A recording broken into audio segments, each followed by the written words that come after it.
Once again, all of you, welcome back to my YouTube channel. My name is Adira. എല്ലാവർക്കും എൻ്റെ YouTube ചാനലിലേക്ക് സ്വാഗതം. എൻ്റെ പേര് Athira. So now we are discussing the first chapter of class 9 CBSE students. CBSE സിലബസിൽ 8th സ്റ്റാൻഡേർഡിൽ പഠിക്കുന്ന കുട്ടികളുടെ കെമിസ്ട്രിയുടെ first chapter ആണ് നമ്മൾ ഡിസ്കസ് ചെയ്തുകൊണ്ടിരിക്കുന്നത്. നമ്മുടെ ചാപ്റ്ററിന്റെ പേര് എന്ന് പറഞ്ഞാൽ കോൾ ആൻഡ് പെട്രോളിയം ആണ്. ഇതിന് മുമ്പുള്ള ക്ലാസ്സിൽ നമ്മൾ ഏകദേശം coal, industrial processing of coal വരെ പറഞ്ഞിട്ടുണ്ടായിരുന്നു. So the useful things that we get from that coal are coal tar, coke and coal gas. Okay, ഇത്രയും കൺസെപ്റ്റ് നമ്മൾ കഴിഞ്ഞ ക്ലാസ്സിൽ പറഞ്ഞിട്ടുണ്ടായിരുന്നു. അപ്പോൾ അതൊന്ന് റിവൈസ് ചെയ്ത് വിടാം. ഇപ്പം resources, natural resources means things that V obtain from the nature. നമുക്ക് പ്രകൃതിയിൽ നിന്ന് കിട്ടുന്ന വസ്തുക്കളെല്ലാം നമ്മൾ എന്തെന്നാ പറഞ്ഞിരുന്നത്? നാച്ചുറൽ റിസോഴ്സസ് എന്നാണ് പറഞ്ഞിരുന്നത്. ഇനി അവരുടെ ക്വാണ്ടിറ്റി അനുസരിച്ച് നമ്മൾ അതിനെ രണ്ടായിട്ട് ക്ലാസിഫൈ ചെയ്തു, എക്സോസ്റ്റബിൾ എന്നും ഇൻഎക്സോസ്റ്റബിൾ എന്നും. എക്സോസ്റ്റബിൾ മീൻസ് ലിമിറ്റഡ് ക്വാണ്ടിറ്റി ആയിരിക്കും, ഇൻഎക്സോസ്റ്റബിൾ മീൻസ് അൺലിമിറ്റഡ് ക്വാണ്ടിറ്റി ആയിരിക്കും. ഇനി ഫോസിൽസ് എന്ന് പറഞ്ഞാൽ dead remains of plants and animals നമ്മൾ എന്തെന്ന് പറഞ്ഞത്? ഫോസിൽസ് എന്ന് പറഞ്ഞിരുന്നത്. അതിൽ നിന്ന് ഫോം ചെയ്യുന്ന ഫ്യൂവൽസിനെ ഫോസിൽ ഫ്യൂവൽസ് എന്ന് പറഞ്ഞിരുന്നു.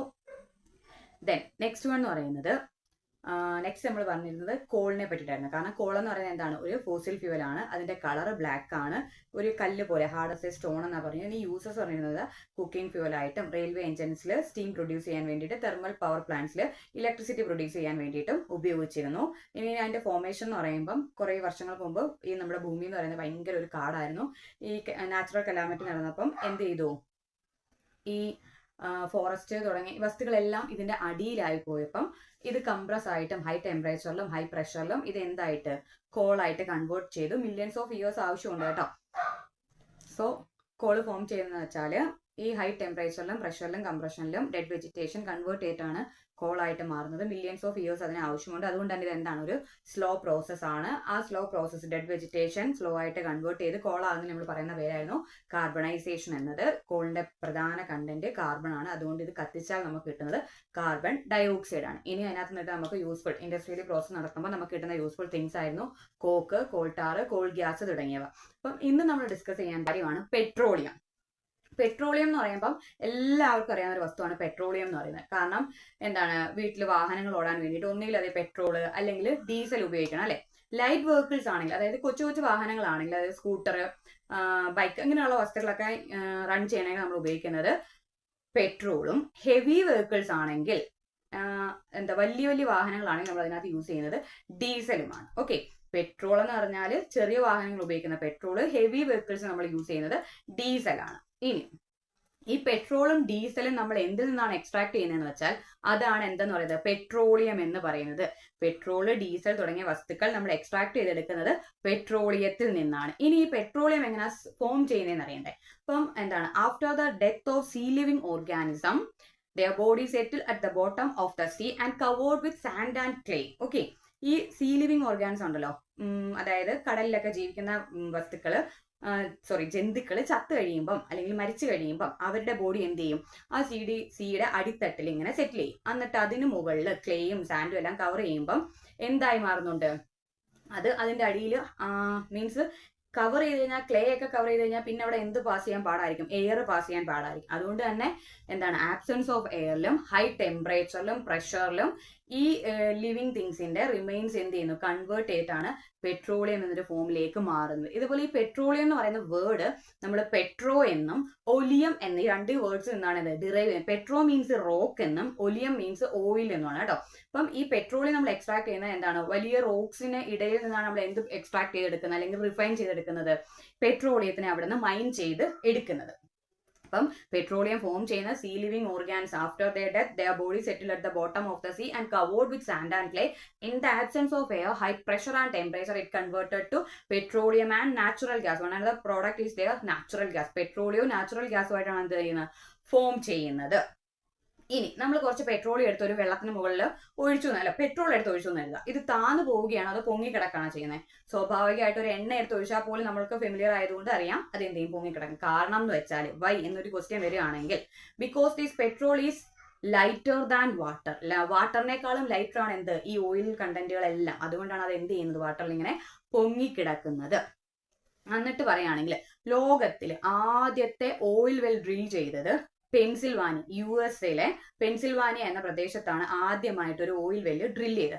ആ ഇയർ എന്ന് പറയുന്നത് 1859 ആദ്യത്തെ ഓയിൽ വെല്ല് ഡ്രില്ല് ചെയ്തത്. എവിടാണെന്ന് ചോദിച്ചാൽ പെൻസിൽവാനിയ USA പെൻസിൽവാനിയ എന്ന പ്രദേശത്തായിരുന്നു. പിന്നീട് ഏകദേശം ഒരു 8 വർഷങ്ങൾക്ക് ശേഷം 1867 ഇന്ത്യയിൽ എന്ത് ചെയ്തു, ഈ ഓയിലിന്റെ പ്രസൻസ് കണ്ടത്. അത് ഫസ്റ്റ് നമ്മൾ കണ്ടെത്തിയത് ആസാമിലാണ്. പിന്നീട് അത് Gujarat, Mumbai, Godavari river basins of Godavari and Krishna എന്നിവിടങ്ങളിലൊക്കെ നമുക്ക് എന്ത് ചെയ്യാൻ പറ്റി, ഈ ഓയിലിന്റെ പ്രസൻസ് കണ്ടെത്താൻ സാധിച്ചു.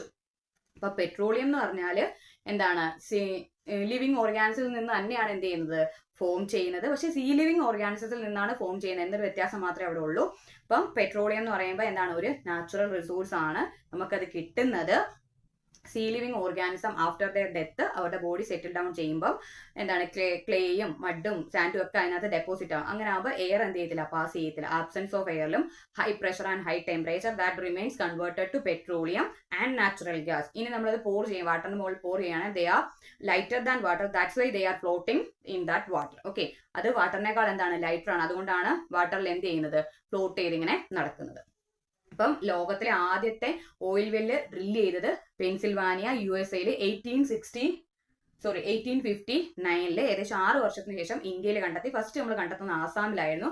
അത് 1867. പിന്നെ Gujarat, Mumbai, river basins of Krishna and Godavari വരെ നമ്മൾ എന്ത് ചെയ്തിരുന്നു, ഈ ഓയിലിന്റെ പ്രസൻസ് കണ്ടെത്തി. ഇനി ഈ പെട്രോളിയം എന്ന് പറയുന്നത് is A constituents of so many things കേട്ടോ. ഇതിനകത്ത് ഈ പെട്രോളിയത്തിൽ ഒരുപാട് യൂസ്ഫുൾ തിങ്സ്, നമുക്ക് യൂസ്ഫുൾ ആയിട്ട് ഒരുപാട് തിങ്സിന്റെ ഒരു ഫ്രാക്ഷൻ അല്ലെങ്കിൽ ഒരു മിക്സർ ആണ് എന്തെന്ന് പറയുന്നത്, പെട്രോളിയം എന്ന് പറയുന്നത്. ഫോർ എക്സാമ്പിൾ എന്ന് പറയുമ്പോൾ paraffin wax, lubricating oil, petrol, diesel, kerosene, bitumen, ഇതെല്ലാം എന്തിനകത്തുണ്ട്, ഈ പെട്രോളിയത്തിലുണ്ട്. ഇത് നമുക്ക് അതിൽ നിന്ന് എന്ത് ചെയ്യണം, റിഫൈൻ ചെയ്ത് എടുക്കുകയാണ് ചെയ്യുന്നത്. അപ്പം the process of separation of various constituents from this petroleum is known as refining. Okay, ഈ പെട്രോളിയത്തിൽ അടങ്ങിയിരിക്കുന്ന various constituents means petrol, diesel, kerosene, LPG, then bitumen, lubricating oil, paraffin wax, ഇതെല്ലാം അതിൽ നിന്ന് സെപ്പറേറ്റ് ചെയ്യുന്ന പ്രോസസ്സിനെ പറയുന്ന പേര് റിഫൈനിങ്. ഈ പ്രോസസ്സ് ക്യാരി ഔട്ട് നടക്കുന്നത് ഒരു ഇൻഡസ്ട്രി മീൻസ്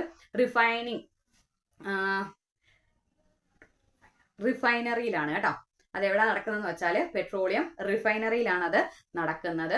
അപ്പം പ്രോസസ്സിനെ പറയുന്ന പേര് റിഫൈനിങ്, നടക്കുന്ന പ്ലേസിനെ പറയുന്ന പേര് റിഫൈനറി. പെട്രോളിയം റിഫൈനറി എന്താണ്?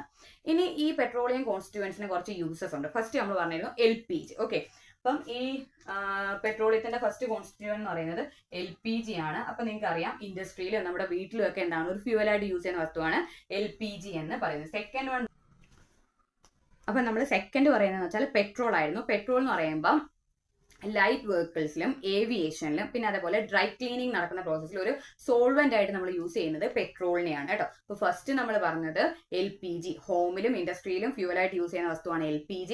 സെക്കൻഡ് നമ്മൾ പറഞ്ഞതെന്ന് വെച്ചാൽ പെട്രോൾ, അതെന്ന് വെച്ചാൽ ലൈറ്റ് വെഹിക്കിൾസ് യൂസ് ചെയ്യുന്നു, പിന്നെ ഏവിയേഷനിലും ഫ്യൂവലായിട്ട് യൂസ് ചെയ്യുന്നുണ്ട്, പിന്നെ ഡ്രൈ ക്ലീനിങ് എന്നൊരു പ്രോസസ്സിനകത്ത് സോൾവെന്റ് ആയിട്ട് യൂസ് ചെയ്യുന്നത്. സോൾവെന്റ് മീൻസ് മറ്റുള്ള വസ്തുക്കളെ അതിനകത്ത് ഡിസോൾവ് ചെയ്യാൻ എബിലിറ്റി ഉള്ള വസ്തുക്കളെ നമ്മൾ എന്താ പറയുന്നത്, സോൾവെന്റ് എന്ന് പറയുന്നത്. ഇനി അടുത്തയാണ് കെറോസിൻ എന്ന് പറയുന്നത്. അപ്പം ലാമ്പ്, സ്റ്റൗവ്, ജെറ്റ് എയർക്രാഫ്റ്റ് തുടങ്ങിയവയിൽ നമ്മൾ ഉപയോഗിക്കുന്ന ഒരു ഫ്യൂവൽ ആണ് എന്തെന്ന് പറയുന്നത് കെറോസിൻ എന്ന് പറയും. ഡീസൽ എന്ന് പറയുമ്പോൾ ഹെവി വെഹിക്കിൾസിലും ഇലക്ട്രിക് ജനറേറ്റേഴ്സിലും യൂസ് ചെയ്യുന്നതാണ് ഡീസൽ എന്ന് പറയുന്നത്. നെക്സ്റ്റ് ലൂബ്രിക്കേറ്റിംഗ് ഓയിൽ എന്ന് പറയുമ്പോൾ ലൂബ്രിക്കേഷന് വേണ്ടിയിട്ട് നമ്മൾ യൂസ് ചെയ്യുന്ന വസ്തുവാണ് ലൂബ്രിക്കേറ്റിംഗ് ഓയിൽ എന്ന് പറയുമ്പോൾ. ഇനി പാരഫിൻ വാക്സ് എന്ന് പറയുകയാണെങ്കിൽ ഓയിൽമെന്റ്, കാൻഡില്, അതേപോലെ പെട്രോളിയം ജെല്ലി, വാസ്ലീൻ ഒക്കെ പ്രിപ്പയർ ചെയ്യാൻ വേണ്ടി നമ്മൾ യൂസ് ചെയ്യുന്നതാണ് പാരഫിൻ വാക്സ്. ലാസ്റ്റ് വൺ ആണ് ബിറ്റുമൻ എന്ന് പറയുന്നത്. അത് സർഫസിങ് ഓഫ് റോഡ്സിനും പെയിന്റ്സിനും വേണ്ടിയിട്ട് നമ്മൾ എടുക്കുന്ന ഒരു പ്രോഡക്റ്റ് ആണ് ബിറ്റുമൻ എന്ന് പറയുന്നത്. അപ്പൊ പെട്രോളിയം എന്ന് പറയുന്നത് എന്താണെന്ന് ഒന്നും കൂടെ പറയാം. പെട്രോളിയം എന്ന് വെച്ചാൽ പെട്ര അതേപോലെ ഒലിയം, ഈ രണ്ട് വേർഡ്സിൽ നിന്നാണ് നമ്മൾ ഏത് വേർഡ് എടുത്തിരിക്കുന്നത്, പെട്രോളിയം എന്നൊരു വേർഡ്. പെട്ര മീൻസ് റോക്ക് എന്നും ഒലിയം മീൻസ് ഓയിൽ. അതായത് പാറകൾക്കിടയിൽ നിന്നാണ് നമ്മൾ എന്തിനെ മൈൻ ചെയ്തെടുക്കുന്നത്, ഈ പെട്രോളിയത്തിനെ മൈൻ ചെയ്ത് എടുക്കുന്നത്. ഈ പെട്രോളിയം ഫോം ചെയ്യുന്നത് സീ ലിവിങ് ഓർഗാനിസത്തിൽ നിന്നാണ്. അവരുടെ ഡെത്തിന് ശേഷം അത് സെറ്റിൽ ഡൗൺ ചെയ്യുന്നു. ആബ്സെൻസ് ഓഫ് എയറിലും ഹൈ ടെമ്പറേച്ചറിലും പ്രഷറിലും അത് എന്ത് ചെയ്യുന്നു, കൺവേർട്ട് ചെയ്ത് പെട്രോളിയവും നാച്ചുറൽ ഗ്യാസും ആയി മാറുന്നു. അപ്പം ഇനി നമുക്ക് പറയേണ്ടതെന്ന് വെച്ചാൽ so many useful things that we get from that petroleum, okay, and natural gas. പെട്രോളിയത്തിൽ നിന്നും നാച്ചുറൽ ഗ്യാസ് നമുക്ക് ഒരുപാട് യൂസ്ഫുൾ തിങ്സ് കിട്ടുന്നുണ്ട്. ആ വസ്തുക്കൾ നമ്മൾ പറയുന്ന പേരാണ് petrochemicals. Okay, petrochemicals, അതിന് നമ്മൾ പറയുന്ന പേരാണ് പെട്രോ കെമിക്കൽസ്.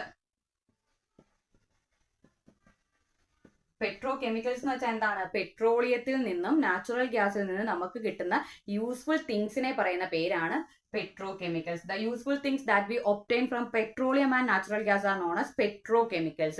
പെട്രോളിയത്തിൽ നിന്നും നാച്ചുറൽ ഗ്യാസിൽ നിന്നും കിട്ടുന്ന യൂസ്ഫുൾ തിങ്സിനെ പറയുന്ന പേര് പെട്രോകെമിക്കൽസ്. ഇനി ഇത് ഒരുപാട് വസ്തുക്കളുടെ മാനുഫാക്ചറിന് വേണ്ടിയിട്ട് നമ്മൾ എന്ത് ചെയ്യാറുണ്ട്? യൂസ് ചെയ്യാറുണ്ട്. അപ്പൊ പ്ലാസ്റ്റിക്, ഡൈസ്, പിന്നെ നമുക്ക് അക്രിലിക്, പോളിത്തീൻ, പോളിസ്റ്റർ, ഇവർക്കെല്ലാം അല്ലെങ്കിൽ ഇതിനെല്ലാം പ്രിപ്പയർ ചെയ്യുന്നതിന് വേണ്ടി നമ്മൾ ഈ എന്തിനെ യൂസ് ചെയ്യണം? പെട്രോ കെമിക്കൽസിനെ യൂസ് ചെയ്യാറുണ്ട്. ഇനി നാച്ചുറൽ ഗ്യാസിൽ നിന്ന് ഒരു ഗ്യാസ് കിട്ടും, അതാണ് ഹൈഡ്രജൻ എന്ന് പറയുന്നത്. ഈ ഹൈഡ്രജൻ നമ്മളൊരു ഫെർട്ടിലൈസർ, അതായത് യൂറിയ പ്രിപ്പയർ ചെയ്യാൻ വേണ്ടിയിട്ട് ഹൈഡ്രജൻ ഗ്യാസിനെ യൂസ് ചെയ്യുന്നുണ്ട്. അപ്പൊ ഇത്രയും ഇമ്പോർട്ടൻസ് ഉള്ളത് കൊണ്ടാണ് പെട്രോളിയത്തിന് മറ്റൊരു പേരുണ്ട്, ബ്ലാക്ക് ഗോൾഡ്. ഓക്കെ, ഈ പെട്രോളിയത്തിന് മറ്റൊരു പേരാണ് എന്ത്? ബ്ലാക്ക് ഗോൾഡ് എന്ന് പറയുന്നത്. പെട്രോളിയത്തിനെയാണ് എന്തെന്ന് പറയുന്നത്? ബ്ലാക്ക് ഗോൾഡ് എന്ന് പറയുന്നത്. Because due to its commercial importance, വ്യാവസായിക പ്രാധാന്യം കൂടിയത് കൊണ്ടാണ് പെട്രോളിയത്തിനെ നമ്മൾ ബ്ലാക്ക് ഗോൾഡ് എന്ന് പറയുന്നത്. അപ്പൊ പെട്രോളിയം എന്ന് ഇച്ചിരി ലെങ്തി ആയിട്ടൊരു ടോപ്പിക്കാണ്. കുഞ്ഞു കുഞ്ഞു ചെറിയ പുതിയ വേർഡുകളുണ്ട്, ഇച്ചിരി ടഫായിട്ട് തോന്നും, കുഴപ്പമൊന്നുമില്ല. ജസ്റ്റ് വായിച്ച് മനസ്സിലാക്കി എടുക്കുകയാണെങ്കിൽ ഒരുപാട് ഇല്ലാത്തൊരു ചാപ്റ്റർ കേട്ടോ. കൃത്യമായിട്ട് അങ്ങ് പഠിച്ചാൽ മതി, അത് മാത്രമേ ഉള്ളൂ നിങ്ങൾക്കിടെ ഇപ്പോഴത്തെ ജോലി. അപ്പൊ പെട്രോളിയം എന്ന് പറയുമ്പോൾ പെട്ര എന്നും ഒലിയം എന്ന് പറയുന്ന വേർഡിൽ നമ്മൾ ഡിറൈവ് ചെയ്തിരിക്കുന്നത്. പെട്ര മീൻസ് റോക്ക് എന്നും ഒലിയം എന്ന് വെച്ചാൽ ഓയിൽ എന്നുമാണ്. ഇനി പെട്രോളിയം ഫോം ചെയ്യുന്നത് സീ ലിവിംഗ് ഓർഗാനിസത്തിൽ നിന്നാണ്. അവരുടെ ഡെത്തിന് ശേഷമാണ് ഇത് എന്ത് ചെയ്യുന്നത്? ഫോം ചെയ്യുന്നത്. അവരുടെ ബോഡി സെറ്റിൽ ഡൗൺ ചെയ്യുമ്പോൾ ക്ലേയും സാൻഡും ഒക്കെ കവർ അപ്പ് ചെയ്യുമ്പോൾ ആബ്സെൻസ് ഓഫ് എയറിലും ഹൈ ടെമ്പറേച്ചറിലും പ്രഷറിലും ഇത് എന്തായിട്ട് കൺവേർട്ട് ചെയ്യുന്നു? പെട്രോളിയവും നാച്ചുറൽ ഗ്യാസുമായിട്ട് കൺവേർട്ട് ചെയ്യുന്നു. ലോകത്തിലെ ആദ്യത്തെ ഓയിൽ വെല്ല് ഡ്രിൽ ചെയ്തത് പെൻസിൽവാനിയ US-ലാണ്. ഏകദേശം 8 വർഷങ്ങൾക്ക് ശേഷം നമ്മൾ ഇന്ത്യയിലും അത് കണ്ടെത്തി. അത് ഫസ്റ്റ് കണ്ടെത്തുന്ന ആസാമിലാണ്. പിന്നീട് Gujarat, Mumbai, river basins of Krishna, Godavari എന്നിവിടങ്ങളെല്ലാം നമ്മൾ കണ്ടെത്തി.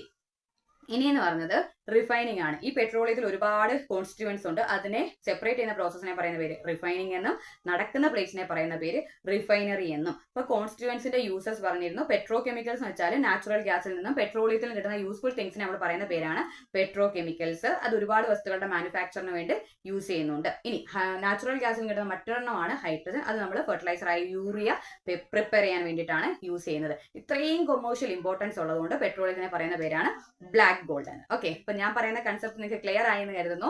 ക്ലിയർ ആകുന്നുവെങ്കിൽ ഒന്ന് സപ്പോർട്ട് ചെയ്യുക, ലൈക്ക് ചെയ്യുക, ഷെയർ ചെയ്യുക. നമുക്ക് അടുത്ത ക്ലാസ്സിൽ വീണ്ടും കാണാം. Thank you.